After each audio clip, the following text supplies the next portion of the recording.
அன்புள்ள ஆண்டவரே, உம்மை துதிக்கிறோம். இரக்கமுள்ளவரே, உம்மை துதிக்கிறோம். நீதியின் தகப்பனே, உம்மை துதிக்கிறோம். ராஜாதி ராஜனே, உம்மை ஸ்தோத்திரிக்கிறோம் கர்த்தாவே. இந்த ராத்திரி வேலைக்காய் முக்கோடான கொடி நன்றி செலுத்துகிறோம் சுவாமி. ஆண்டவரே, எங்கே 2, 3 பேர் என் நாமத்தினாலே கூடி ஜெபிக்கிறீர்களோ, அவர்கள் மத்தியிலே வருவேன் என்று சொன்ன கர்த்தாவே, எங்கள் மத்தியிலே நீர் இறங்கி வாரும் சுவாமி. ஆண்டவரே, இந்த நேரத்திலே எதற்காக நாங்கள் குழுமி இருக்கிறோம் என்பது உமக்கு தெரியும் சுவாமி. ஆண்டவரே, தாசனையும் கூட நீர் மறைத்து, நீர் எங்களுடன் பேசும்படியாய் இறைவா உம்மை கெஞ்சி மன்றாடுகிறோம் சுவாமி. ஆண்டவரே, எங்களுக்கெல்லாம் நல்ல சுகத்தையும் பலத்தையும் தந்த கிருபைக்காய் நாங்கள் நன்றி செலுத்துகிறோம் சுவாமி. கடந்த மாதங்கள் முழுவதுமாய் ஆண்டவரே எங்களை கண்மணி போல பாதுகாத்து வந்த தயவிற்காய் நாங்கள் நன்றி செலுத்துகிறோம். எங்களுக்கு கொடுத்த பிள்ளைகளுக்காய், ஆசீர்வாதமாய் கொடுத்த பிள்ளைகளுக்காய் நாங்கள் நன்றி செலுத்துகிறோம். அதே போன்று ஆண்டவரே, இங்கு குழுமி இருக்கக்கூடிய அனைவருக்காக நான் ஜெபிக்கிறேன் சுவாமி. எல்லாரும் ஆண்டவரே, தாசன் சொல்வதை கேட்டு ஆண்டவரே, நீர் என்ன கூற விரும்புகிறீர் என்பதை ஆண்டவரே தாசன் வாயிலாக நாங்கள் அனைவரும் கேட்டு, அது நூறத்தனையாய் பலன் கொடுக்கவும், அதை வீணாக விரயமாக்காதபடிக்கு நாங்கள் மற்றவர்களுக்கு எடுத்துக் கூறுகிறவர்களாகவும் மாற நீர் உதவி செய்வீராக. எப்போதும் உம்மையே நாங்கள் பற்றிக்கொண்டு ஜீவிக்க நீர் உதவி செய்வீராக அப்பா. நாங்கள் செல்லும் பாதை இன்னதென்று நீர் அறிவீர் சுவாமி. அதன்படி நாங்கள் செல்ல, ஆண்டவரே உம்முடைய பாதையிலே நாங்கள் ஜீவிக்க, ஆண்டவரே உம்முடைய வேத வசனங்களிலே நாங்கள் தியானிக்க, நீர் எங்களோடு உறுதுணையாய் இருப்பீர் என்ற நம்பிக்கையோடும் விசுவாசத்தோடும் நாங்கள் இந்த நேரத்தை ஒப்புக் கொடுக்கிறோம். இயேசுவின் நாமத்தினாலே ஜெபங்கேள நல்ல பிதாவே. ஆமென். நல்லதொரு ஜெபத்தை ஏறெடுத்த சகோதரிக்கு நன்றி. அவரையும் அவரோட குடும்பத்தினரையும் தேவன் ஆசீர்வதிக்கிறாங்க. இப்ப இந்த நம்ம தலைப்பின் கீழே போகலாம். அதற்கு முன்பாக ஸ்கிரீன் ஷேர் பண்ணிட்டு இந்த தலைப்பின் கீழே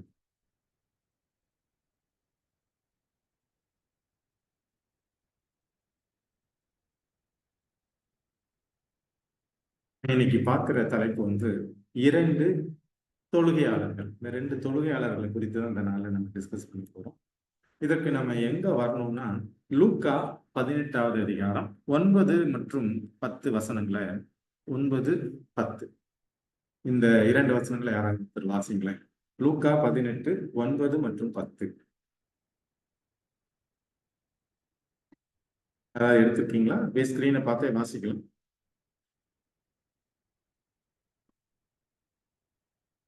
சரி, நானே வாசிக்கிறேன். அன்றியும் தங்களை நீதிமான்கள் என்று நம்பி மற்றவர்களை அற்பமா எண்ணின சிலரை குறித்து அவர் ஒரு ஓமையை சொன்னார். 2 மனுஷர் ஜபம் பண்ணும்படி தேவாலயத்துக்கு போனார்கள். ஒருவன் பரிசேயன், மற்றவன் ஆயக்காரன். இப்போ இதுல நம்ம பார்க்குற இந்த 2 வசனத்துல பாத்தீங்கன்னா 2 மனுஷங்க வர்றாங்க. ஒரு ஆள் யாரு? பரிசேயன், இன்னொருத்தர் ஆயக்காரன். இந்த பரிசேயங்கிறவர் யாருன்னா, சமுதாயத்துல உயர்நிலையில இருக்கிறவங்க, வேதத்தை தியானிக்கிறவங்க, வேத வேத ஆசிரியர். அந்த மற்றவர் ஆயக்காரன், தாழ்நிலையில இருக்கிறவங்க.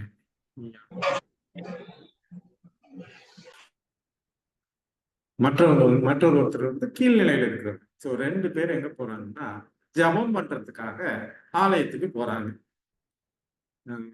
இப்படி போறவங்க இல்ல ஒருத்தர் என்ன பண்றாருன்னா, தன்னை வந்து நீதிமான ஒரு நம்புறாரு. பாத்தீங்கன்னா, அன்றையும் தங்களை நீதிமான்கள் என்று நம்பி ஒருத்தர் என்ன நினைச்சுக்கிறாரு? தன்னை நீதிமான்னு நினைச்சுக்கிறாரு. இன்னொருத்தரை எப்படி அவர் நினைக்கிறாருன்னா, அற்பமா நினைக்கிறாரு. இப்போ 2 பேர் போறாங்க ஆலயத்துக்கு. ஒருத்தர் பரிசேயர், உயர்நிலையில் இருக்கிறவர். இன்னொருத்தர் ஆயக்காரர், தாழ்நிலையில இருக்கிறவர். இந்த 2 பேருக்கு நடுவுல சமுதாய ரீதியாகவும் சரி, இல்ல பொருளாதாரத்திலும் சரி, நிறைய டிஃபரன்ஸ் இருக்கிற 2 பேர். இந்த 2 பேரும் ஆலயத்துக்கு போறாங்க, ஜெபம் பண்றதுக்காக போறாங்க. இதுல பணக்கார பெரியவர், அதாவது பரிசேயர், வேத பாரகர், வேதத்தை கையில வச்சிருக்கிறவர், அவர் என்ன நினைக்கிறாருன்னா, தன்னை வந்து நீதிமான் அப்படின்னு நினைச்சுக்கிறாரு.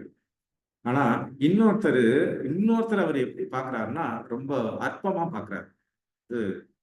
கீழ்நிலையில பாவி அப்படிங்கிற ஒரு நிலத்துக்கு அவர் வந்து என்ன பண்றாரு பாக்குறாரு. இந்த 2 பேரும் தான் என்ன பண்றாங்கன்னா, ஆலயத்துக்கு ஜெபம் பண்றதுக்கு போறாங்க அப்படிங்கிறத முதல் 2 வசனங்கள் பாக்குறோம். அடுத்தது 11, 12 வாசிக்கிறேன். இந்த பரிசேயன் அவர் நின்று, தேவனே, நான் பரிகாரர், அநியாயக்காரர், விபச்சாரக்காரர் ஆகிய மற்ற மனுஷரை போலவும் இந்த ஆயக்காரனை போலவும் இராததனால் உம்மை ஸ்தோத்தரிக்கிறேன். இவரு போய் ஜெபம் பண்ணும் போதே அங்க என்ன வெளிப்படுதுன்னா, தன்னை பத்தின ஒரு உயர்வான மதிப்பு அவர்கிட்ட வெளிப்படுது. என்ன பண்றாரு? பரிகாரர், அநியாயக்காரர், விபச்சாரக்காரர், இது மாதிரி இல்ல நானு. அதுவும் இல்லாம இந்த வந்திருக்கான் பாருங்க ஆயக்காரன், அவனை மாதிரி நான் இல்ல. இது மாதிரி நான் இல்லாததுனால உம்மை ஸ்தோத்தரிக்கிறேன். என்ன சொல்றாரு? வாரத்தில் 2 தரம் உபவாசிக்கிறேன், என் சம்பாத்தியத்தில் எல்லாம் தசம பாகம் செலுத்தி வருகிறேன் என்று தனக்குள்ளே ஜெபம் பண்ணினான். போறவங்க 2 பேரும் ஜெபம் பண்றதுக்கு போறாங்க. அதுல ஒரு மனுஷன் என்ன பண்றாருன்னா, தன்னை பத்தின தற்புகழ்ச்சி, தன்னை பத்தி அவரு பெருமையா பேசிக்கிறது மட்டும் இல்லாம அடுத்தவங்களை பத்தி என்ன சொல்றாரு, மட்டமா அவர் வந்து சொல்றாரு. இதுதான் வந்து நம்ம இந்த 4 வசனங்கள்ல பாக்குறது. அடுத்தது 13 மற்றும் 14. இதுல வந்து ஆயக்காரனை பத்தி பார்ப்போம். ஆயக்காரன் தூரத்திலே நின்று தன் கண்களையும் வானத்துக்கு ஏறெடுக்க துணியாமல் தன் மார்பிலே அடித்துக்கொண்டு, தேவனே, பாவியாகிய என் மேல் கிருபையாயிரும் என்றான். இவனுடைய தாழ்நிலையில இருக்கிறவன், இவனை வந்து மற்ற யாரும் மதிக்க மாட்டாங்க, ரொம்ப கீழ்நிலையில இருக்கிறவன். இவர் என்ன பண்றான்? தூரத்திலே நின்று என்ன பண்றான்? கண்களை வானத்துக்கு ஏறெடுக்க துணியாமல் தன் மார்பிலே அடித்துக்கொண்டு, தேவனே, பாவியாகிய என் மேல் கிருபையாயிரும். இப்போ இயேசு கிறிஸ்து என்ன சொல்றாரு? அவன் அல்ல, அதாவது யார் இல்ல, இந்த பரிசேயன் அல்ல, இவனே, இந்த ஆயக்காரனே நீதிமானாக்கப்பட்டவனாய் தன் வீட்டுக்கு திரும்பி போனான் என்று உங்களுக்கு சொல்லுகிறேன். ஏனெனில் தன்னை உயர்த்துகிறவன் எவனும் தாழ்த்தப்படுவான், தன்னை தாழ்த்துகிறவன் எவனும் உயர்த்தப்படுவான். இதான் நம்ம இதுல பார்க்கிறோம். இதுல பார்க்கறது 2 கேரக்டர். அந்த 2 கேரக்டர், 2 மனிதர்கள், ஒருத்தர் பரிசேயன், இன்னொருத்தர் ஆயக்காரர். இந்த பரிசேயனுடைய மனநிலை எப்படி இருந்துச்சு, இந்த ஆயக்காரனுடைய மனநிலை எப்படி இருந்துச்சு? இந்த 2 பேரும் எதுக்கு போறாங்க? ஆலயத்துக்கு போறாங்க. எதற்கு? ஜெபம் பண்ண போறாங்க. இதான் நம்ம இதுக்கு பார்க்கிறோம். சோ இந்த வசனத்துல இருந்து நமக்கு என்ன பாடம் வருது, நம்ம என்ன கத்துக்கணுங்கிறத நம்ம அதுக்கு முன்பாக ஆவியானவருக்காக ஒரு சிறிய ஜெபம் பண்ணிட்டு, இரக்கத்தில் ஐஸ்வர்யம் உள்ள எங்கள் பரலோக தந்தையே, நல்ல மாலை வேலைக்காக உண்மை துதித்து மக்களுக்கு சுத்துக்கிறோம் சாமி. ஆண்டவரே, ஏதோ பாவ நிலையில ஏதோ ஒரு இடத்துல கிடந்த எங்களை தேவன் உமது அளவற்ற அன்பினாலும் இரக்கத்தினாலும் கிருபையினாலும் எங்களை தூக்கி எடுத்து, ஆண்டவரே, எங்களுக்கு அன்பு பாராட்டி இரக்கம் பாராட்டி உமது சத்தியத்தை எங்களுக்கு சொல்லிக் கொடுத்து, ஏதோ உமதுக்கு ஜீவனுக்கு போற பாதையில எங்களை காண்பித்து அதில் எங்களை நடத்தி வருகிற மாபெரும் தயவுக்காக நன்றி செலுத்துகிறோம் சாமி. ஆண்டவரே, உமது அன்புக்கும் உமது இரக்கத்திற்கு நாங்கள் தகுதி உள்ளவர்கள் அல்ல. ஆனாலும் தேவரே, எங்களுடைய பாவங்களையும் குற்றங்களையும் மீறுதல்களையும் தயவாய் கிருபையாய் மன்னித்து மறந்து நாங்கள் செய்கிற இந்த சிறிய ஜெபத்தை கேட்கும்படியாக உமது சமூகத்தில் நாங்கள் கெஞ்சுகிறோம் சாமி. ஆண்டவரே, இந்த தலைப்பிற்காக நன்றி செலுத்துகிறோம். தேவன் தாமே பேசுகிற அடிமையை மறைத்து அடிமை தேவனுடைய வாயாக இருக்கின்றவும் தேவன் கிருபை செய்யுங்க சாமி. தேவன் பேசுங்க, நாங்கள் அனைவரும் கேட்டு இந்த சத்தியத்தை நாங்கள் புரிந்து கொண்டு இதை எங்கள் வாழ்வில் நாங்கள் கடைபிடித்து இதை மற்றவர்களோடு பகிர்றதுக்கான வாய்ப்புகளை தேவன் உருவாக்கி கொடுங்க. உமது ஆவியாருடைய பிரசன்னம் எங்கள் ஒவ்வொருவரோடும் இருக்கட்டும், ஆவியாருடைய ஒத்தாசி இருக்கட்டும். இதை நாங்கள் புரிஞ்சுக்கிறதுக்கு உதவி செய்யுங்க. தேவன் தலைமையேற்று நடத்தி கொடுப்பதோடு டெக்னிக்கல் இஷ்யூஸ் எதுவும் வராதபடி தேவன் பார்த்துக்கிறோம். எல்லாவற்றையும் அன்பு ஆண்டவரும் அருமை இரட்சகருமாகிய இயேசு கிறிஸ்துவின் நாமத்தில் கெஞ்சுகிறோம் நல்ல பிதாவே, ஆமென். இப்போ இந்த தலைப்புல இருந்து நமக்கு என்ன பாடம் வருது? முதல்ல எசாயா 65:5 வாசிப்போம். எசாயா 65:5 பாத்தீங்கன்னா, நீ உன் மட்டிலிரு, என் சமீபத்தில் வராதே, உன்னை பார்க்கிலும் நான் பரிசுத்தன். இதுதான் வந்து யாருடைய எண்ணம்னா, அந்த பரிசேயனுடைய எண்ணம். பொதுவா ஒரு ஆலயத்துக்கு எதற்காக நம்ம போறோம்னா, பாவ மன்னிப்பு வேண்டுகிறதுக்காக போறோம். உலகத்துல எந்த மனுஷனும் இயேசு கிறிஸ்துவை தவிர யாருமே வந்து நல்லவன் கிடையாது. மற்ற எல்லாருமே பாவிகள் தான். ஏதோ ஒரு சூழல்ல ஏதோ ஒரு நேரத்துல நம்ம என்ன பண்றோம், பாவத்துல விழுறோம். ஒரு நாள் நான் வந்து ஒரு நல்ல ஒரு வாழ்க்கைக்குள்ள இருக்கிறேன், அடுத்த நிமிஷம் நான் என்ன பண்றேன்னா பாவ வாழ்க்கைக்குள்ள இருக்கிறேன். என்னை வந்து சாத்தான் ஒவ்வொரு நாளும் ஏதோ ஒரு கையில சோதிச்சுட்டு தான் இருக்கான். அந்த சோதனையில் நம்ம என்ன பண்றோம், விழுந்து போறோம். அப்போ ஒரு ஆலயத்துக்கு போகிறவங்க தன்னை எப்படி கருதி கொண்டு போகணும்னா, நான் பாவம் செஞ்சிருக்கிறேன், நான் பாவி. அப்போ பாவத்துக்கு மன்னிப்பை பெற்றுக் கொள்வதற்காக தான் நான் ஆலயத்துக்கு போகணும். இதுதான் வந்து ஒவ்வொரு மனிதனுடைய வாழ்க்கையில இருக்க வேண்டிய விஷயம். ஆனா இந்த பரிசேயனுடைய வாழ்க்கையில பாத்தீங்கன்னா, அவன் வந்து என்ன பண்றான்? தன்னை நீதிமானா அவன் வந்து கருதிக்கிறான். அவனுடைய நடையிலே ஆகட்டும், அவனுடைய பார்வையிலே ஆகட்டும், அவனுடைய பேச்சிலே ஆகட்டும், அது என்ன இருக்குன்னா அவன்கிட்ட தற்புகழ்ச்சி இருக்கு. நான் அப்படிங்கிறது இருக்கு. நான் வந்து இப்படி, நான் இப்படி, நான் இப்படி, நான் அவன மாரி இல்ல. இந்த மாரி தான் வந்து அவன் வந்து யோசிக்கிறான். இப்ப இந்த இடத்துல ஒரு விஷயத்த நம்ம யோசிச்சு பார்க்கணும். இப்போ இவன் யாரோட தன்னை அவனை கம்பேர் பண்ணிக்கிறான்னு பாத்தீங்கன்னா, இந்த ஆயக்காரனோட கம்பேர் பண்ணிக்கிறான். ஆயக்காரனுடைய கேரக்டருக்கு, அவனுடைய குணத்துக்கு நான் வந்து நல்லவன். அவன் வந்து மட்டமானவன். அவன் மோசமானவன். அப்போ அவன் யாரோட தன்னுடைய குணத்தை உரசி பார்க்கறான்னா, வேற ஒரு மனுஷனோட உரசி பார்க்கிறான். ஆனா அவன் உண்மையிலே யாரோட உரசி பார்க்கணும்னா, தேவனுடைய குணத்தோடு தன்னை உரசி பார்க்கணும். அவன் மட்டும் இல்ல, நம்ம ஒவ்வொருத்தருமே நம்மளுடைய கேரக்டரை வந்து ஏதோ யாரோட உரசி பார்க்கணும்னா, தேவன்கிட்ட தான் நம்ம உரசி பார்க்கணும். சோ தேவனுடைய குணம் மாரி என் குணம் இருக்குதா? இப்படிதான் நம்ம பார்க்கணும் ஒழிய, இன்னொரு மனிதனோட யாருமே சரி, எந்த மனிதனுடைய குணத்தோடையும் நம்மள வச்சு நம்ம என்ன பண்ணக்கூடாதுன்னா, மதிப்பீடு செய்யக்கூடாதுங்கிறத நம்ம முதல்ல புரிஞ்சுக்கணும். இவன் வந்து தன்னுடைய சொந்த கிரியை யூஸ் பண்றான். அப்படின்னா நான் வந்து ரூ. 10 சம்பாரிச்சா ரூ. 1 உங்களுக்கு குடுத்துடுறேன். நான் வாரத்துல 2 தடவை உபவாசம் இருக்கிறேன். அவன் எத பத்தி பேசுறான்னா, அவனே தன்னை நீதிமானா நினைச்சுக்கிறான். ஆனா அவன் உண்மையிலே நீதிமானான்னா நீதிமான் அல்ல. அவன் வந்து அந்த கற்பனையை மீறினான். ஏன்னா அந்த கற்பனைங்கிற அந்த அன்பே இல்ல. அவன வந்து மட்டமா யோசிக்கிறதுக்கும் போதே அவன் வந்து அந்த கடவுளுடைய குணத்தை அவன் வெளிப்படுத்தல. அப்ப அவன் வந்து என்ன பண்றான்? தன்னை நீதிமானா நினைக்கிறதுனால அவன் வந்து சுயநீதி, சுயம்ங்கிறது அவன்கிட்ட மேலோங்கி நிக்குதே ஒழிய, கடவுள் முன்னாடி நான் வந்து பரிசுத்தன் அல்ல. நான் பரிசுத்தத்தை பெற்றுக்கொள்றதுக்கும், பாவ மன்னிப்பை பெறுகிறதுக்காக தான் ஆலயத்துக்கு வந்திருக்கிறேன். அந்த எண்ணமே அவன் அவன் மனசுல என்ன பண்ணலன்னா இல்ல. அப்போ அவன் என்ன பண்றான்? தேவனுடைய பிரமாணத்தை நான் மீறல. அவன் தான் மீறுறான். அவன் பாவி. பாவம் செய்யறவன் தேவனுடைய பிரமாணத்தை மீறுறான். அப்படின்னு தான் நினைச்சுக்கிறான். ஆனா உண்மையிலே அவன் தான் மீறுறான். இது வந்து இவனுடைய நிலைமை. இந்த குணம் யாருடைய குணம்னு பார்த்தோம்னு வச்சுக்கோங்க. சாத்தானுடைய குணம். இப்ப வந்து இன்னைக்கு நல்லவனா இருக்கிறேன், நான் ஒரு பாவம் செய்யாம இருக்கிறேன்னா, சாத்தான் சும்மா விட மாட்டான். ஏதோ ஒரு சோதனையை என்கிட்ட கொண்டு வந்து, ஏதோ ஒரு சின்ன சின்ன விஷயத்துல கூட என்னோட கேரக்டர் அவன் சோதிச்சு பார்க்கறதுக்கு என்ன பண்றான்? ஒரு சோதனை கொண்டு வரும். நிறைய நேரத்துல விழுந்துதான் போகும். அப்ப நான் விழாம இருக்கணும்னா நான் யார் கூட சேர்ந்து இருக்கணும்? தேவனோட சேர்ந்து இருக்கணும். இது நம்ம எல்லாருக்கும் தெரிஞ்ச விஷயம். இப்ப இந்த இடத்துல இந்த பரிசேயனுடைய குணம் அவன்கிட்ட என்னதான் வெளிப்படுதுன்னா, சுயநீதி தான் வெளிப்படுது. அவன்கிட்ட வந்து தற்புகழ்ச்சி இருக்கு. இதெல்லாம் அவன் இப்போ நம்ம யாருடைய குணத்தோட நம்மளை ஒப்பிடணும்? அவன் வந்து தேவனுடைய குணத்தோட ஒப்பிடணும். ஏன்னா சொந்த கிரியையை பத்தி பேசக்கூடாது. எனக்கு சொந்த கிரியையில நம்பிக்கை வைக்கக்கூடாது. என்கிட்ட சுயநீதி, நான் நல்லவங்கிற அந்த சுயம் என்கிட்ட இருக்கக்கூடாது. இந்த குணம் யாருடைய குணம்? சாத்தானுடைய குணம். இது வந்து நம்ம பரிசேயனுடைய வாழ்க்கையிலிருந்து அவனுடைய கேரக்டர்ல இருந்து பாக்குறோம். அடுத்தது 2வது ஒரு ஆள் வர்றாரு. இதுல முன்பது ரோமர் 2:1 பவுல் மூலமாக தேவன் என்ன சொல்றாங்க? ஆகையால் மற்றவர்களை குற்றவாளியாக தீர்க்கிறவனே, நீ யாரானாலும் சரி, போக்கு சொல்ல உனக்கு இடமில்லை. நீ குற்றமாக தீர்க்கிறவைகள் எவைகளோ அவைகளை நீயே செய்கிறபடியால் நீ மற்றவர்களை குறித்து சொல்லுகிற தீர்ப்பினாலே உன்னைத்தானே குற்றவாளியாக தீர்க்கிறாய். இததான் இந்த பரிசேயன். இப்போ தீர்ப்பு சொல்ல வேண்டியது யாருன்னா, யாரு நியாயாதிபதி? அவர்தான். ஜட்ஜு தான் என்ன பண்ணணும்? தீர்ப்பு சொல்லணும். நம்மளை வந்து யாருமே நம்மளை வந்து நீ நல்லவன், நீ கெட்டவன் அப்படிங்கிறது நம்மளால சொல்ல முடியாது. ஏன்னா மனிதர்களுடைய பார்வை வேறு, தேவனுடைய பார்வை வேறு. தேவன் வந்து மனுஷன் என்ன பண்றான்? என்னுடைய வாழ்க்கையும் என்னுடைய பேச்சையும் பார்க்கிறான். ஆனா தேவன் எதை பார்க்கறாருன்னா, இருதயத்தை, மனசை பார்க்கிறவர் தேவன். சோ அதனால யாரும் நம்ம என்ன பண்ண முடியாது? தீர்ப்பு சொல்ல முடியாது.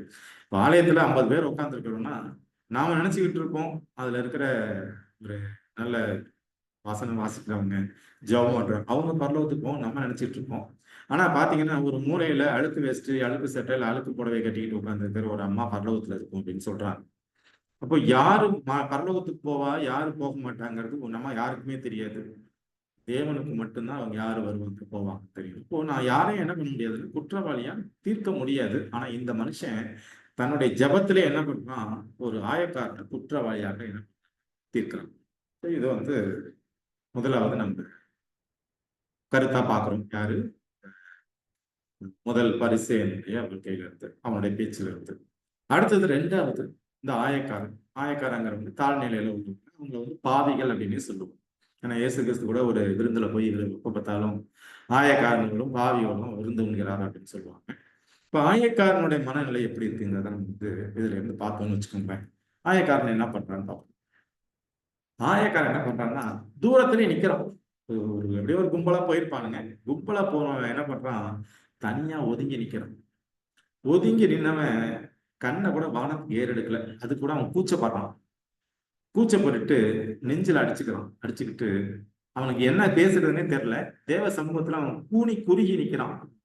அந்த தேவனை அவனே தன்னையே வெறுக்கிறான், தன்னையே அருவருக்கிறான்.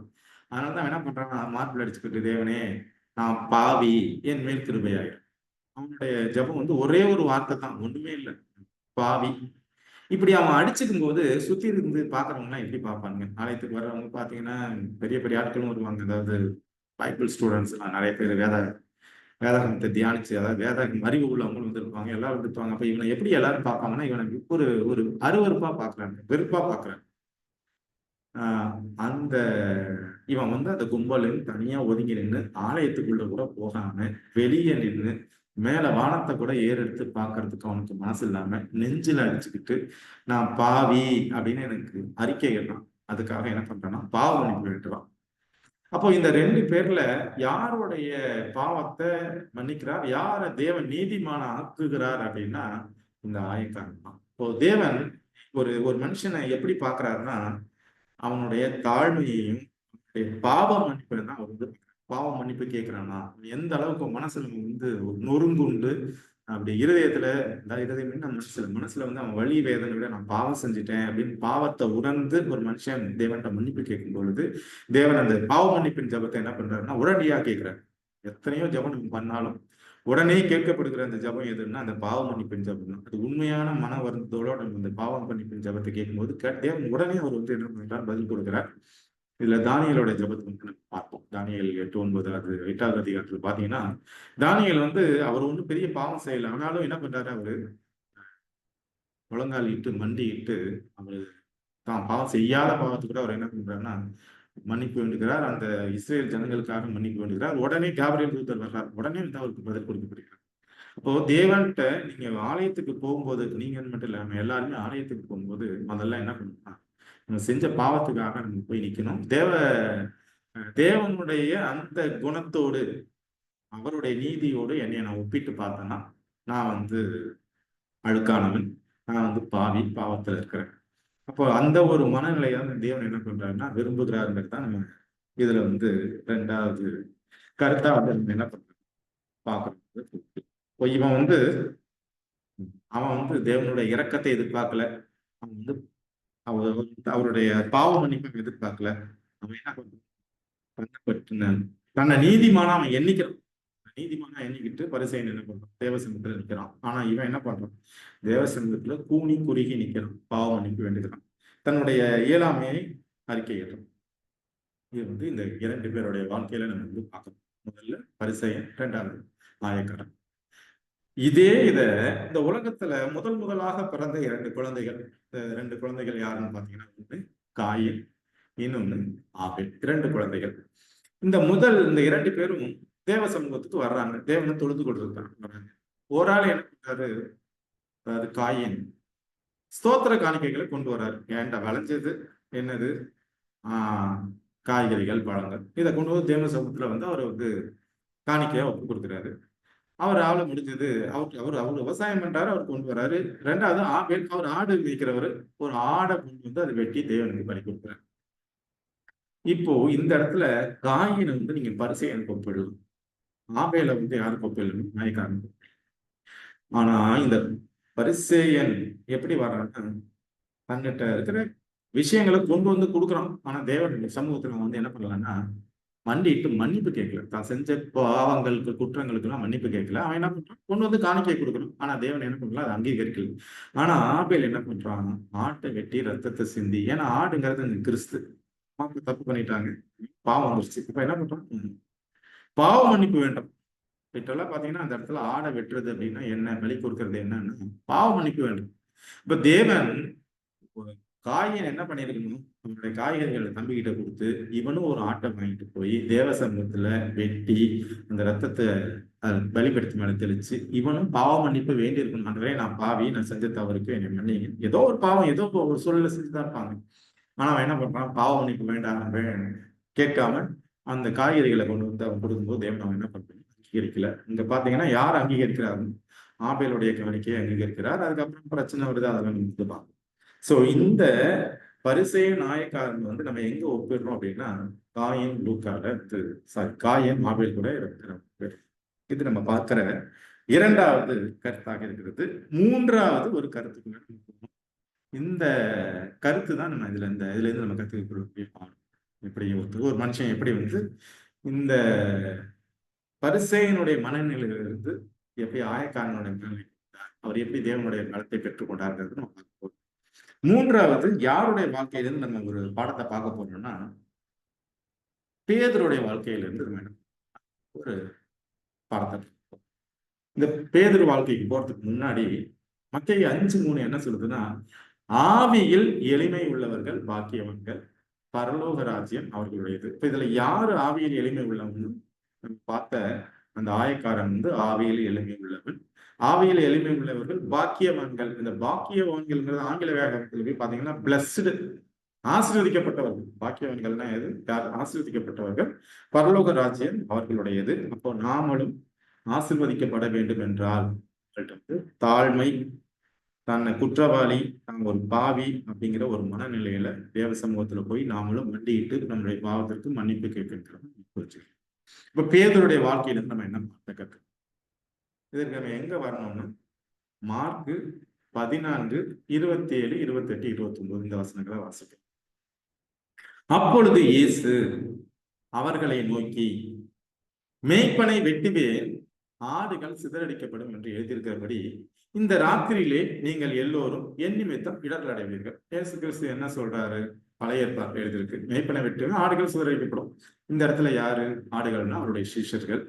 மேய்ப்பன்கிறவங்க யாரு, இயேசு கிறிஸ்து. என்ன சொல்றாரு, இன்னைக்கு நைட்ல வந்து என்னைய வந்து சிறப்பிப்பாங்கப்பா, அப்ப என்ன பண்ணுவீங்க, நீங்க எல்லாம் ஓடி போவீங்க அப்படின்னு ஒரு விஷயத்த, நடக்க போற விஷயத்த முன்னாடியே சொல்லிடுறாரு. ஆகிலும் நான் உயிர்த்தெழுந்த பின்பு உங்களுக்கு முன்னே கலிலேயாவுக்கு போவேன் என்றார். அதற்கு பேதுரு என்ன சொல்றான், உமது நிமித்தம் எல்லாரும் இடர்கள் அடைந்தாலும் நான் இடர்கள் அடையேன். இப்போ இந்த இடத்துல பேதுருடைய வாழ்க்கையில அவருடைய வார்த்தைகள் எப்படி இருக்கு, தேவன் என்ன சொல்றாரு, இப்ப இன்னைக்கு நைட்டு வந்து என்னை வந்து அரெஸ்ட் பண்ணும், அப்ப நீங்க எல்லாம் சிதறி வீட்டு வைங்க. இது அவர் சொல்றாரு. அவர் யாருன்றது இங்க எல்லாருக்குமே தெரியும். தெரிஞ்சதுனால அதான் அவர் பின்னாடியே போறாங்க. இப்போ அவர் சொன்ன வார்த்தைக்கு என்ன பண்ணிருக்குன்னு அமைதியாவது இருந்திருக்கலாம். என்ன சொல்றாரு, எல்லாரும் இடர்கள் அடைந்தாலும் நான் என்ன பண்ண மாட்டேன், இடர்கள் அடைந்தேன். எல்லாரும் ஓடி போனா நான் என்ன பண்ணுவேன், உங்க கூட இருப்பேன். அப்போ இவன்கிட்ட என்ன இருந்துச்சுன்னா, சுயம்ங்கிறது இருந்துச்சு.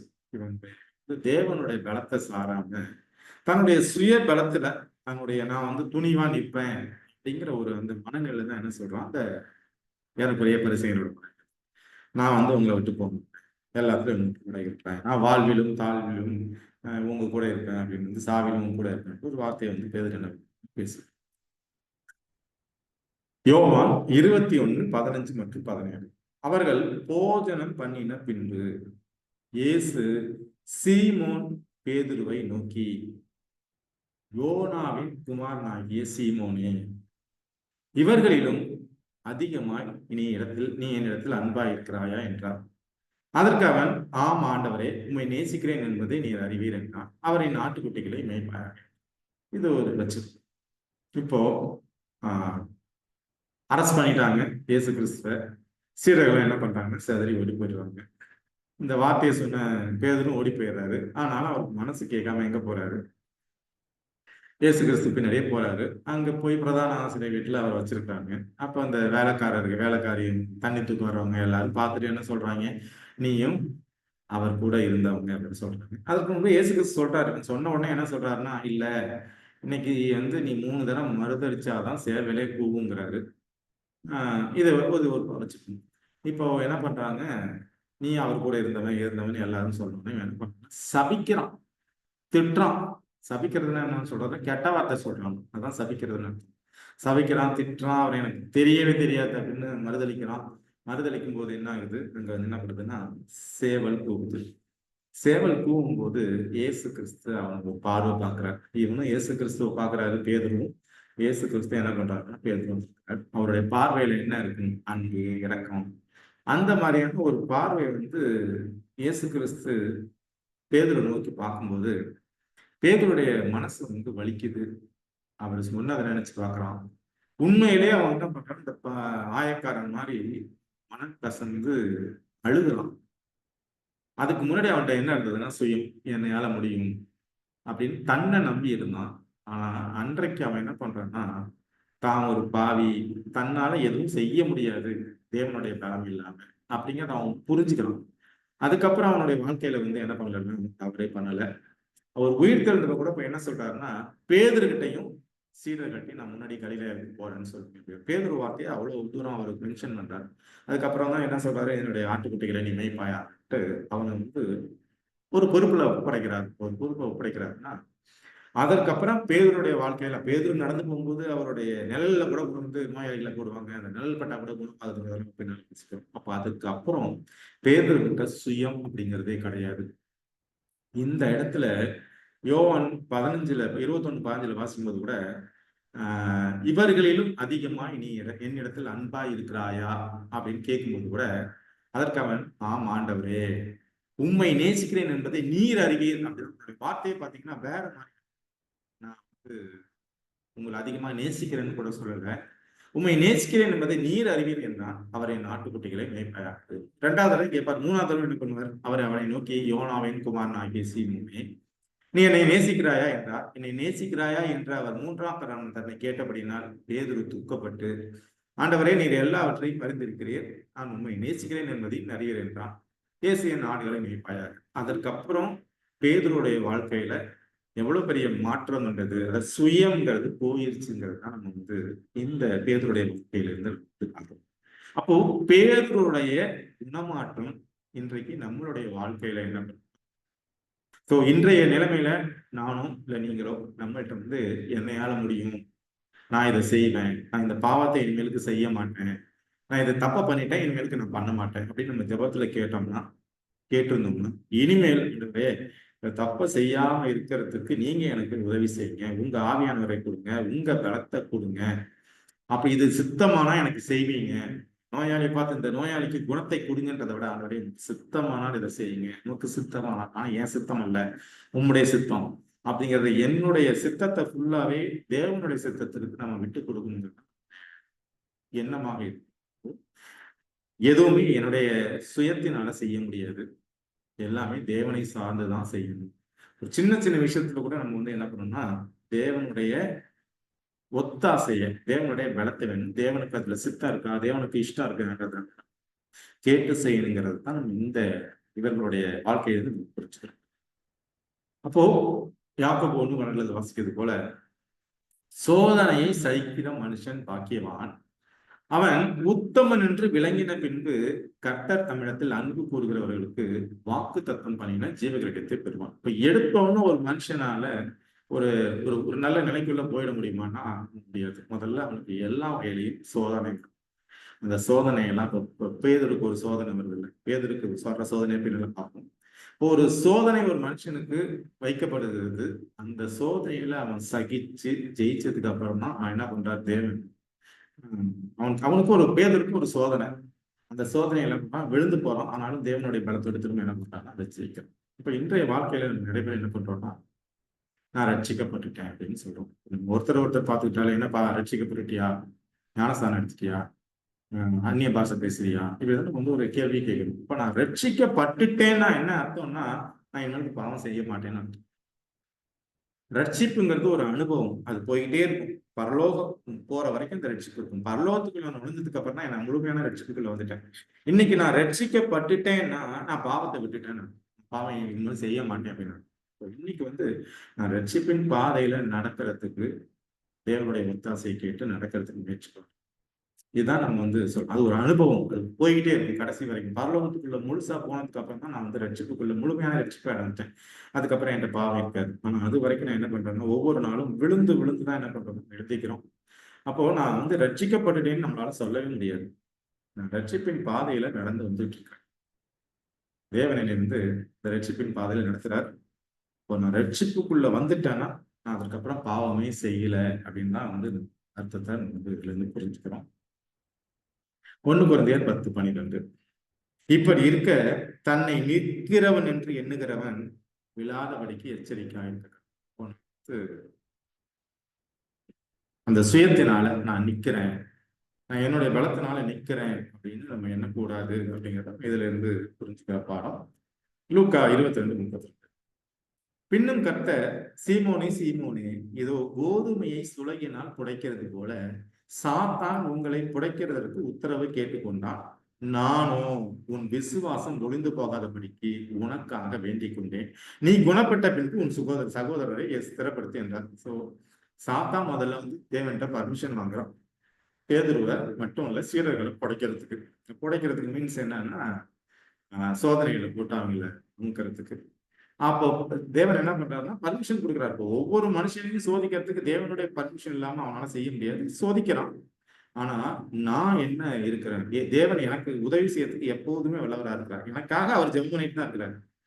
எனக்காக அவர் பரிந்து பேசிட்டு தான் இருக்கிறார். பிதாவின் சமூகத்துல பரிந்து பேசிட்டு தான் இருக்கிறார். எனக்காக அவர் ஜெபம் பண்ணிட்டு தான் இருக்கிறாரு. ஆனா நான் அவருடைய பலத்துல போய் நிக்கிறேன். அவருடைய ஒத்தாசையை கேட்கிறேன். ஒவ்வொரு சின்ன சின்ன விஷயத்திலும் ரோட்ல எனக்கு முன்னாடி போற பைக்கு ஒரு காரு முன்னாடி போய் திரும்பினாலும் எனக்கு கோவம் வந்துருது. இண்டிகேட்டர் போடுறாங்க. என்னை சரக்குன்னு பக்கத்துல ஓவர்டேக் பண்ணிட்டு போனா எனக்கு கோவம் வருது. என்னைய வாக்குன்னு சொன்னா எனக்கு கோவம் வருது. சின்ன சின்ன விஷயத்துக்கெல்லாம் நம்ம கோவப்படுறோமே. இப்போ இந்த கோவம்லாம் எனக்கு வைக்கப்படுகிற சோதனை அப்படிங்கிறத உணர்ந்து அந்த நேரத்திலயும் அவங்களுக்காக நாங்க ஜெபம் பண்ணலாம். இல்ல எனக்கு கோவம் வரக்கூடாது. நான் கோவப்பட்டாலும் ஆண்டவரே தெரியாம இனிமேல் கோவப்படாம இருக்கிறதுக்கு பலத்தை கொடுங்க. அந்த மாதிரி நம்ம ஒரு சின்ன சின்ன விஷயத்துக்கு நம்ம என்ன பண்ணணும்னா தேவனுடைய பலத்தை சார்ந்து வாழணும். சோ எங்களுக்கு இங்க வந்து பேதருக்கு தேவன் ஆல்ரெடி எல்லா விஷயத்தையும் சொல்லிட்டாரு. ஆனாலும் என்ன பண்றாரு, அவர் வந்து தவறு பண்ணுகிறார். அதற்கப்புறம் அவர் என்ன பண்ணல, தவறே அப்படிங்கிறதான் இதுல இருந்து புரிஞ்சுக்கிற விஷயம். அப்போ எசாயா 27:5 சொல்றது போல, இல்லாவிட்டால் அவன் என் பலனை பற்றி கொண்டு என்னோட ஒப்புரவாகட்டும், அவன் என்னோட ஒப்புரவாகும். என்னையால முடியாது அப்படிங்கிறத நம்ம முதல்ல புரிஞ்சுக்கிட்டு யாருடைய பலத்தை நம்ம வந்து கேட்கணும்னா தேவனுடைய பலத்தை பற்றி கொண்டுதான் நம்ம அவரோடு ஒப்புரவாக முடியும். அவருடைய குணத்தை நம்மளால பிரதிபலிக்க முடியும். என்னையால தனிப்பட்ட முறையில என்னையால எதுவுமே ஜெயிக்க முடியாதுங்கிறதான் நான் கற்றுக்கொடுக்கும். எபிரேயர் 7:25. மேலும் தமது மூலம் தேவனிடத்தில் சேருகளுக்காக வேண்டுதல் செய்யும்படிக்கு அவர் எப்பொழுதும் உயிரோடு இருக்கிறவராகையார் அவர்களை முற்றுமுடிய ரட்சிக்க வல்லவராய். எப்பவுமே நம்ம இயேசு கிறிஸ்துவோட சேர்ந்து இருக்கும். அவர்கிட்ட நம்ம போய் அவர் சமூகத்துல நம்ம மண்டிட்டு நம்ம பாவத்தை அறிக்கை செய்யும்படி அவர் அறிக்கை செய்யும்போது தான் அவர் என்ன பண்றாருன்னா அவருடைய பலத்தை நமக்கு கொடுத்து அவரும் நமக்காக வேண்டுதல் செய்து என்ன பண்றாருன்னா பல்லோக பாதையில நடத்துறாரு. பல்லோகத்துக்கு நித்தியத்துக்குள்ள அழைச்சிட்டு போறாரு. திரும்ப அதே வசனம் எசாயா 40:29. சோர்ந்து போகிறவனுக்கு அவர் பலன் கொடுத்து சத்துவம் இல்லாதவனுக்கு சத்துவத்தை பெருக பண்ணுகிறார். இது எப்போ அவர் இதெல்லாம் கொடுக்குறாரு, எப்ப எனக்கு சத்துவத்தை கொடுக்குறாரு, எப்ப வந்து எனக்கு ஒரு பலத்தை கொடுக்குறாரு, நான் எப்ப அவரோட ஒப்புரவாக முடியும் அப்படின்னா நம்முடைய 1 யோவான் 1:9 வாசிக்கிறது போல நம்முடைய பாவங்களை நாம் அறிக்கையிட்டால் பாவங்களை நமக்கு மன்னித்து எல்லா அநியாயத்தையும் நீக்கி நம்மை சுத்திகரிப்பதற்கு அவர் உண்மையும் நீதியும் உள்ளவராக இருக்கிறார். நான் ஆலயத்துக்கு செல்லும் பொழுது என்னுடைய சுய நீதியை கெடுத்துட்டு போக தேவனுடைய நீதியை கையில் எடுத்துக்கிட்டு அவர்கிட்ட போய் அவருடைய கேரக்டரோட என் கேரக்டரை ஒப்பிட்டு அவரோட கேரக்டருக்கு முன்னாடி நான் ஒண்ணும் இல்லாத மனுஷன், நான் வந்து பாவிங்கிறத நம்ம அறிக்கை வைத்து தேவனிடத்துல பாவ மன்னிப்பு வேண்டும்போது அவர் என்ன பண்றாருன்னா நம்மளுடைய பாவத்தை சுத்திகரித்து நமக்கு என்ன பண்றாரு, அவருடைய நீதியை கொடுக்குறாரு. இப்போ இதுல வந்து 2 நீதி, ஒண்ணு சுயநீதி, இன்னொன்னு தேவனுடைய நீதி. இந்த சுயநீதி என்ன அப்படின்னா இன்னைக்கு நான் வேணா இந்த நேரத்துல நான் இந்த பைபிள் ஸ்டடியில நான் உட்கார்ந்துருக்கும் போது நான் பாவம் செய்யணும். ஆனா நேத்தோ முந்தா நாள நான் கோவப்பட்டு இருக்கலாம், எரிச்சல இருந்திருக்கலாம், என் பார்வை சிந்தனை வேற மாதிரி இருந்திருக்கலாம், ஏதோ ஒரு வகையில தவறு பண்ணிட்டு அப்போ என்னுடைய நீதி வந்து அழுக்கான நீதி தான், அழுக்கான கந்தை தான். ஏன்னா நான் இன்னைக்கு நல்லவன், ஆனா நேத்து நான் பாவம் செஞ்சிருக்கேனே, அந்த பாவத்துக்கு ஏதாவது ஒரு தண்டனை வேணும் இல்ல. அப்போ நான் வந்து பொதுவாவே பாவி. பாவங்கிறது இன்னைக்கு ஒரு நாள் நான் செய்யாம இருக்கிறது மட்டும் இல்ல, செய்த எல்லாமே எனக்கு என்னுடைய கடவுள் என்னுடைய புஸ்தகத்தை எழுதி தானே வச்சிருக்காரு. அவருடைய புஸ்தகத்துல நான் செய்த எல்லா குற்றங்கள் கூடயும் எழுதி வச்சிருக்கிறாரு. அப்போ அப்படி பார்ப்போம், நான் பாவி. அப்போ தேவன் என்ன சொல்றாருன்னா, என்னுடைய வஸ்திரத்தை எடுத்து உனக்கு போடுறேன். அவருடைய நீதி எது? பாவம் இல்லாத அவருடைய நீதி தான். தேவனுடைய இதுல எந்த ஒரு அழுத்தம் இல்லை, அவர் பாவம் செய்யாது. அவர் நீதியை எடுத்து அவருடைய வஸ்திரத்தை எடுத்து என் மேல போட்டு அவர் என்ன பண்றாருன்னா, என்னைய நீதிமானாக மாற்றி தான் அவரால் பரலோகத்துக்கு அழைச்சிட்டு வர முடியும். இப்போ இயேசு கிறிஸ்து மூலமா பரலோகத்துக்கு போகணும் அப்படின்னா எப்படி போக முடியும்னா, நான் பாவி, நான் இன்னைக்கு இல்லைனாலும் இது 10 வருஷத்துக்கு முன்னாடி 5 வருஷத்துக்கு முன்னாடி பாவம் செஞ்சிருக்கேன். அப்ப பாவம் செய்த ஒருவனால பரலோகத்துக்குள்ள நுழைய முடியாது. அப்ப நுழைய முடியாதுன்னு என்ன பண்ணணும், இந்த கற்பனை வந்து நம்மளை தடை பண்ணி வச்சு. அப்போ யாரு வந்து நம்மளை பரலோகத்துக்கு அழைச்சிட்டு போகணும்னா, இயேசு கிறிஸ்து மட்டும்தான். அவருடைய வஸ்திரத்துக்கு வந்து நான் வந்து பாவியா இருந்தாலும் என் மேல அதை போட்டு என்னை அவர் வந்து நீதிமானாக எண்ணி என்னை என்ன பண்றாருன்னா பரலோகத்துக்கு. அதுக்கு நான் என்ன பண்ணேன், பாவம் மன்னிப்பு கேட்கிறேன். எரேமியா 3:13. நீயோ உன் தேவனாகிய கர்த்தருக்கு விரோதமாய் துரோகம் பண்ணி பச்சையான சகல மரத்தின் கீழும் அந்நியரோட சோரமாக்குமாய் நடந்து உன் அக்கிரமத்தையும் உன் சத்தத்தையும் என் சத்தத்துக்கு செவி கொடாமற் போனதையும் ஒத்துக்கொள் என்று கர்த்தர் சொல்லியிருக்கோம். நான் என்ன பண்ணணும்னா, முதல்ல என்னுடைய பாவத்துக்கு மன்னிப்பு வேண்டும், என் பாவத்தை அறிக்கையின்னு நான் பாவம் செஞ்சேன்னு ஒத்துக்கணும்னு சொல்லி தான் இந்த விஷயத்துல. அப்படி நான் ஒத்துக்கும் போது தேவன் என்ன பண்றாரு, எசேக்கியேல் 36:25 வாசிக்கிறது போல, உங்களுக்கு நவமான இருதயத்தை கொடுத்து, இருதயங்கிறது இருதயம் இல்லை, மனசு, உங்கள் உள்ளத்திலே புதிதான ஆவியை கட்டளையிட்டு, கல்லான இருதயத்தை உங்கள் மாம்சத்திலிருந்து எடுத்து போட்டு சதையான இருதயத்தை உங்களுக்கு கொடுத்து. இப்போ என்னுடைய போன்ல வைரஸ் ஏறி போச்சு. வைரஸ்ங்கிறது பாவம்.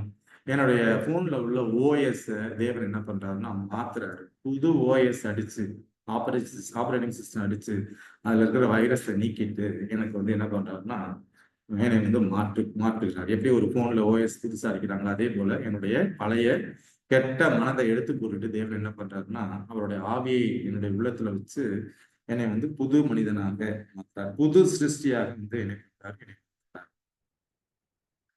இதற்காக தான் தேவன் இந்த உலகத்திற்கு வந்தார். யூகா 4:18 வாசிக்கிறது போல, கர்த்தருடைய ஆவியானவர் என் மேல் இருக்கிறார், தரித்திரருக்கு சுவிசேஷத்தை பிரசிக்கும்படி என்னை அபிஷேகம் பண்ணினார். இருதயம் நறுங்குண்டவர்களை குணமாக்கவும். யாரு இருதயம் நறுங்குண்டவர்கள்? யாரு தேவ சமூகத்துல போய் தன்னை குற்றவாளியா அறிக்கையிட்டு தன்னுடைய இருதயத்தை நூறுக்கி அவங்க போய் கடவுள் சமூகத்துல மண்டிடுறாங்களோ அவர்களுக்கு குணத்தை கொடுக்கவும், இருதயம் நறுங்குண்டவர்களை குணமாக்கவும், சிறைப்பட்டவருக்கு விடுதலையும். சிறைப்பட்டவர்னா யார்? பாவத்துக்கு. பாவம்னா ஏன்னா சாத்தானுக்கு சிறைப்பட்டவர்கள், சாத்தானுக்குள்ள சிறைப்பட்டவர்களை விடுதலை செய்யறதுக்கும், குருடருக்கு பார்வையையும் பிரசித்தப்படுத்தவும், நொறுங்குண்டவர்களை விடுதலையாகும். அப்போ நான் முதல்ல பாவிங்கிறத நான் உணரணும். தேவ சமூகத்துல போய் நிற்கும் போது என்ன பண்றாங்க, தேவன் எனக்கு சுகத்தை கொடுக்கிறார். வெளிப்படுத்தல் 3:17 எப்படி சொல்றாங்க அப்படின்னா, நீ நிர்பாக்கியம் உள்ளவனும் பரிதபிக்கப்படத்தக்கவனும் தரித்திரனும் குருடனும் நிர்வாணியுமா இருக்கிறதை அறியாமல் நான் ஐஸ்வர்யவான் என்றும் திரவிய சம்பன் என்றும் எனக்கு ஒரு குறையும் இல்லை என்றும் சொல்லுகிறபடி. இது யாருக்கு சொல்லப்பட்ட விஷயம்னா, இந்த லவோதிக்கியா திருச்சபை. இந்த லவோதிக்கியா திருச்சபைங்கிறது 7வது திருச்சபை. இந்த திருச்சபையின் காலத்துல நம்ம வாழணும். இப்ப இந்த திருச்சபையின் காலத்துல வாழ்ற நம்ம எப்படி நம்மளை நினைச்சுக்கிறோம் அப்படின்னா, நான் வந்து ஐஸ்வர்யவான், நான் திரவிய சம்பன், எனக்கு ஒரு குறையில நம்ம நினைச்சுக்கிறோம். ஆனா தேவனுடைய பார்வையில நம்ம எப்படி இருக்கிறோம்னா, நிர்பாக்கியம் உள்ளவன், பரிதவிக்கப்படத்தக்கவன், தரித்திரன், குருடன், நிர்வாணி. நிர்வாணின்னா வஸ்திரம் இல்லை. வஸ்திரம் இல்லைன்னா நீதியின் வஸ்திரம் என்கிட்ட இல்லை, என்கிட்ட பாவம் இல்லை. இதுதான் நம்மளுடைய உண்மையான நிலை. ஆனா நம்மளுடைய நினைவு எப்படி இருக்குன்னா, நம்ம வந்து ஐஸ்வர்யவான், திரவிய சம்பன், ஒரு குறையில நம்ம சொல்றோம். சோ நீ ஐஸ்வர்யம் ஆகும்படிக்கு நெருப்பிலே புடமிட்டப்பட்ட பொன்னையும் உன் நிர்வாணமாகிய அவலட்சணம் தோன்றாதபடிக்கு நீ உடுத்தி கொள்வதற்கு வெண் வஸ்திரங்களையும் என்னிடத்திலே வாங்கி கொள்ளவும். போன தடவை பார்த்தது போல, இப்ப என்னுடைய வஸ்திரம் எதுன்னா அது வந்து நீதி இல்லாத கந்தை. இந்த வஸ்திரத்தை நான் போட்டுக்கிட்டு நான் எங்க பரலோகத்துக்குள்ள போக முடியும்? போக முடியாது. அப்ப நான் யார்கிட்ட தான் வஸ்திரத்தை வாங்கிக்கணும்னா, இயேசு கிறிஸ்துவிற்கு தான் வஸ்திரத்தை. சோ இப்ப நீ உடுத்திக் கொள்வதற்கு வெண் வஸ்திரங்களையும் அவருடைய நீதியை வாங்கி நான் போட்டுக்கணும். ஏன்னா அவர் எனக்காக முடித்திருக்கிறார். வஸ்திரங்களையும் இடத்திலே வாங்கிக் கொள்ளவும், நீ பார்வை அடைக்கும்படிக்கு உன் கண்களுக்கு கழிக்கம் போடவும் வேண்டும் என்று உங்களுக்கு ஆலோசனை சொல்கிறேன். முதலாவது நம்மளுடைய நிலையை உணரணுங்கிறதான் திரும்ப திரும்ப இதுல இருந்து பார்க்கணும். எரேமியா 17வது அதிகாரம் 9வது வசனம். எல்லாவற்றை பார்க்கிலும் இருதயமே திருக்குள்ளதும் மகா கேடு உள்ளதுமாய் இருக்கிறது. இந்த இடத்துல எல்லாவற்றை பார்க்கிலும் இருதயமேனா இது நம்மளுடைய மனசு சொல்ற விஷயம். இருதயம்னா நம்மளுடைய இருதயத்தை சொல்றதுல இந்த இடத்துல நம்மளுடைய மனசு தான். இந்த மனசு இருக்கிறதுலே ரொம்ப மோசமானது எதுன்னா இந்த மனசு தான். மகா கேடு உள்ளதுமா இருக்கிறது. அதை அறியத்தக்கவன் யார்? இப்ப என்கிட்ட இருக்கிற என் மனசுக்குள்ள இருக்கிற அழுக்கு எனக்கே நிறைய தெரியாது. அது நம்மளாலே புரிஞ்சுக்க முடியாது.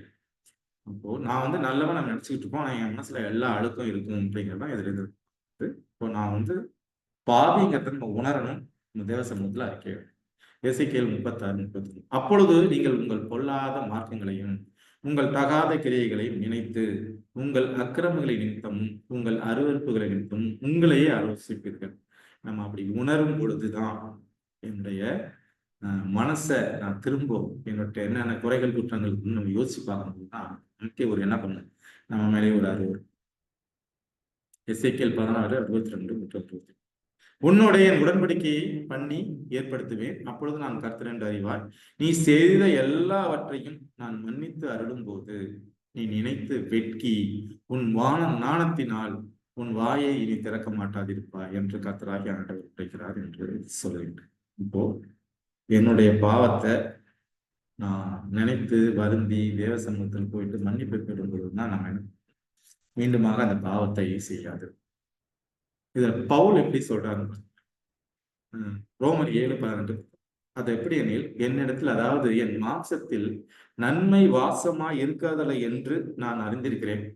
நன்மை செய்ய வேண்டும் என்கிற விருப்பம் என்னிடத்தில் இருக்கிறது, நன்மை செய்வதோ என்னிடத்தில் இல்லை. சோ எப்பேற்பட்ட ஊழியக்காரர் பவுல் அப்படிங்கிறது தெரியும். எவ்வளவு ஆத்மக்களை உள்ள கொண்டு வந்திருக்கிறார், எவ்வளவு ஊர்களுக்கு சத்தியத்தை சொல்லியிருக்காரு. அவரே என்ன சொல்றாரு? என்னிடத்துல நன்மை கிடையாது. நன்மை செய்கிறங்கிற வாஞ்சை என்கிட்ட இருக்கு, நான் நன்மை செய்கிறது இல்லை. அப்ப நான் நன்மை செய்யணுங்கிற விருப்பம் என்கிட்ட இருந்தாலும் நான் என்ன பண்றேன்? விரும்பாத தீமையை செய்கிறேன். அதெல்லாம் நான் விரும்புகிற நன்மையை செய்யாமல் விரும்பாத தீமையை செய்கிறேன். திரும்ப கலாத்தியர் 6:14 நானும் நம்முடைய கர்த்தராகிய இயேசு கிறிஸ்துவின் சிலுவையை குறித்தே அல்லாமல் வேற ஒன்றையும் குறித்து மேன்மை பாராட்டாதிருப்பேன். இந்த பரிசேயன் பேசுறது மாதிரி தன்னை குறித்து மேன்மை பாராட்டுறாங்க. இல்ல நான் உபவாசிக்கிறேன், நான் தசம பாகம் கொடுக்குறேன், நான் அப்படி இருக்கிறேன் இப்படி இருக்கிறேன் தன்னை குறித்து அவன் மேன்மை பாராட்டணும். இங்க ஆனா பவுலோட பேச்சு பாத்தீங்கன்னா, இயேசு கிறிஸ்து எனக்காக அந்த சிலுவையில மறிச்சதை குறித்து மட்டும்தான் நான் மேன்மை பாராட்டுறேன். வேற எதுவுமே நான் எனக்கு பெருசு இல்லை. சோ இந்த சிந்தனை தான் நம்ம ஒவ்வொருத்தையும். பிலிப்பியர் 2:12 மற்றும் 13. ஆதலால் எனக்கு பிரியமானவர்களே, நீங்கள் எப்பொழுதும் கீழ்ப்படுகிறபடியே நான் உங்களுக்கு சமீபமாய் இருக்கும் பொழுது மாத்திரமல்ல, நான் தூரமாய் இருக்கிற இப்பொழுதும் அதிக பயத்தோடும் நடுக்கத்தோடும் உங்கள் ரட்சிப்பு நிறைவேற பிரயாசப்படுங்கள். ஏனெனில் தேவனே தம்முடைய தயவுள்ள சித்தத்தின்படி விருப்பத்தையும் செய்கையையும் உங்களில் உண்டாக்குறவராக இருக்கிறார். அப்போ நாம என்ன பண்ணணும்? அதிக பயத்தோடும் நடுக்கத்தோடும் நம்ம இந்த ரட்சிப்பின் பாதையை நடப்பதற்கு என்ன பண்ணணும்னா, தேவனிடத்துல பலத்தை வேணும், பிரயாசப்படணும். அப்படி நம்ம பிரயாசப்படும் பொழுது, நம்ம தேவ சமூகத்துல போய் நிற்கும் போது, கூனி குறுகி நிற்கும் பொழுது, வெளிப்படத்தில் 1:6 வாசிக்கிறது, நம்மிடத்தில் அன்பு கூர்ந்து தமது இரத்தத்தினாலே நம்முடைய பாவங்களை நம்மை கழுவி நம்முடைய பிதாவாகிய தேவனுக்கு முன்பாக நம்மை ராஜாக்களும் சிறியர்களும் உனக்கென மகிமையும் வல்லமையும் என்றென்றைக்கும் உண்டாயிருக்கிறார். அப்படி போய் நம்ம ஒரு சமூகத்துல நிற்கும் போது அவர் என்ன பண்ணுறோம்னா, அவருடைய ரத்தத்தினால நம்மளுடைய பாவங்களை கழுவி நம்மளை எங்க போய் நிறுத்துவார் அப்படின்னா, பிதாவின் சமூகத்தில் போய் விஷயத்தன். எசாயா 57:15. நித்திய வாசியும் பரிசுத்தர் என்கிற நாமம் உள்ளவராகிய மகத்துவமும் உன்னதமானவர் சொல்லுகிறார், உன்னதத்திலும் பரிசுத்த ஸ்தலத்திலும் வாசம் பண்ணுகிற நான் பணிந்தவர்களின் ஆவியை உயிர்ப்பிக்கிறதற்கும் நொறுங்கினவர்களின் இருதயத்தை உயிர்ப்பிக்கிறதற்கும் நொறுங்குண்டு பணிந்த ஆவி உள்ளவர்களிடத்திலும் வாசம் பண்ணுகிறேன். என்னுடைய நான் அந்த நொறுங்கின ஆவியோடு நொறுங்கின இருதயத்தோடு தேவ சமூகத்துல போய் அந்த ஆயக்காரன் போல் நம்ம நிற்கும் பொழுது தேவன் என்ன பண்றாரு? நம்ம இடத்திலே வருகிறார், குற்றங்கள் குறைகள் மன்னிக்கிறார், ரட்சிப்பின் பாதையில் வந்து என்ன நடத்துகிறார். அப்போ நாம அந்த பரிசீலனையுடைய மனநிலை இல்லாம தேவனிடத்துல போகும் பொழுது நம்ம பாவிங்கிறத நம்ம போய் அறிக்கையிட்டு பாவ மன்னிப்பை பெறும் பொழுது என்னுடைய சுய நீதி, சுய புகழ்ச்சி, தற்பெருமை இதெல்லாம் விட்டுட்டு நம்ம நாயக்காரனை போல நிற்கும் பொழுது நம்ம என்ன பண்றாருன்னா தேவன் நீதிமானாக்குகிறார்.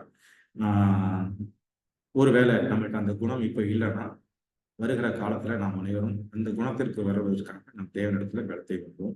இந்த வாய்ப்பை கொடுத்த தேவனுக்கும் இந்த கூடுதல் பங்கு பெற்றவங்க அனைவருக்கும் என்னுடைய நன்றியை தெரிவித்துக் கொள்கிறேன். இதுல ஏதாவது கேள்விகள் இருந்தால் நம்ம இப்ப டிஸ்கஸ் பண்ணுவோம். ஜெபம் செய்வோம். மகா பரிசுத்தமும் கிருபையும் இரக்கம் நிறைந்த அன்பு தெய்வமே, அருமையான இந்த நேரத்திற்காக நாங்கள் உம்மை துதிக்கிறோம், உம்மை ஸ்தோத்தரிக்கிறோம் சுவாமி. கர்த்தாவே ஆண்டவரே, நாங்கள் சிறு குழுவாக இணைந்து உம்முடைய சமூகத்தில் வந்து ஆண்டவரே உம்முடைய வேத வார்த்தைகளை தானிக்க நீர் கொடுத்த கிருபைகளுக்காக நன்றி செலுத்துகிறோம் சுவாமி. ஆண்டவரே, இந்த கூடுகையில் இருக்கிற ஒவ்வொரு சகோதர சகோதரனுடைய கரத்தில் ஒப்புடுகிற சுவாமி. ஆண்டவரே, உம்முடைய வேத வசனத்தை கேட்பது மாத்திரமல்ல, அதை படிப்பது மாத்திரமல்ல சொல்ல ஆமே ஆண்டவரே, தங்களுடைய வாழ்க்கையிலும் அதை பயன்படுத்திக் கொள்ளவும், தங்களுடைய எண்ணங்களையும் சிந்தனைகளையும் தன்னுடைய குணத்தையும் மாற்றிக்கொள்ள தேவன் கிருபை செய்யணுமாய் ஜெபிக்கிற சுவாமி. கர்த்தாவே, நாங்கள் நீர் விரும்புகிற வாழ்க்கையை ஜீவிக்க கர்த்தர் கிருபை செய்யுங்க. ஆண்டவரே, உமக்கு பயப்படுகிற பயத்திலும் சுவாமி என்று நாங்கள் ஜீவிக்க வேண்டும் சுவாமி. இந்த உலக வாழ்க்கைக்குள்ள கர்த்தாவே நாங்கள் முழுவதுமாக மூழ்கி விடாதபடி கர்த்தாவே ஆண்டவரே, உம்முடைய வேத வசனங்களை வாசித்து நீர் சொன்னதுபடி ஆண்டவரே எங்கள் வாழ்க்கையை நாங்கள் அமைத்துக் கொள்ள கர்த்தர் கிருபை செய்யுங்க. ஆண்டவரே, எங்களுக்கு ஆண்டவரே இந்த ஜெப கூடுகையில கர்த்தாவே எங்களை வழிநடத்தி செல்லக்கூடிய அருமையான சகோதரர் டாக்டர் உம்முடைய கருத்தில் ஒப்புக் கொடுக்கிற சுவாமி. கர்த்தர் நீர் அவரை ஆசீர்வதிப்பீராக. அவர் மிதமாக ஆண்டவரே நீர் ஒரு ஊழியத்தை நீ நடத்தி வருகிற அதற்காக நன்றி செலுத்துகிறோம். ஆண்டவரே, அவர் சொல்லக்கூடிய சத்தியங்களை நாங்கள் கேட்டு ஆண்டவரே எங்கள் வாழ்க்கையில அதை பயன்படுத்திக் கொள்ள கர்த்தர் கிருபை செய்கிறோம். இன்னும் ஆண்டவரே அதிகமாய் ஆண்டவரே உம்முடைய வேதத்தில நாங்கள் நிலைத்திருக்கும் ஆண்டவரே உம்முடைய அன்புல நிலத்திற்கு கர்த்தர் கிருபை செய்யணுமா ஜெபிக்கிற சுவாமி. ஆண்டவரே, நீரே ஆசீர்வதியும் சகோதரனுடைய ஊழிய காரியங்களை நீங்க பொறுப்படுத்திக் கொள்ளுங்க. நல்ல மென்மேலும் ஆண்டவரே அப்பா உமக்கு பிரயோஜனமான ஒரு பாத்திரமாக நீர் அவரை ஆண்டவரே வணைந்து நீ வழிநடத்தும்படியா ஜெபிக்கிற சுவாமி. கர்த்தாவே, அவருடைய குடும்பத்தாரை உடைய கருத்தில் ஒப்புடுகிற அருமையான சகோதரி பிள்ளைகளுக்காக ஜெபிக்கிற சுவாமி. கர்த்தர் நீர் அவளை ஆசீர்வதிப்பீராக, வழிநடத்துவீராக. மீண்டுமாக இப்படி ஒரு கூடுதலில் நாங்கள் வந்து கலந்து கொள்ளும் வரை உம்முடைய கரம் எங்களை ஆண்டவரே பாதுகாத்து நீ வழிநடத்த வேண்டுமா ஜெபிக்கிறோம். உம்முடைய கரத்துல எங்களை தாழ்த்தி ஒப்பு கொடுக்கிறோம். ஆசீர்வதிங்க. இயேசுவின் நாமத்துல ஜெபிக்கும் ஜீவன் நல்ல பிதாவே, ஆமென். நல்லதொரு ஜபத்தை எடுத்து சகோதரரையும் அவர் செய்கிற ஊழியங்களையும் தேவன் சிரிப்பாராக. இந்த கூடுகையின் சார்பாக உங்களுக்கு நன்றியை தெரிவித்துக் கொள்கிறோம். இந்த கூடுகையில் பங்கு பெற்ற உங்கள் அனைவருக்கும் நன்றி. மீண்டுமாக அடுத்த வாரம் வேறு சந்திப்போம். ஆமாம்.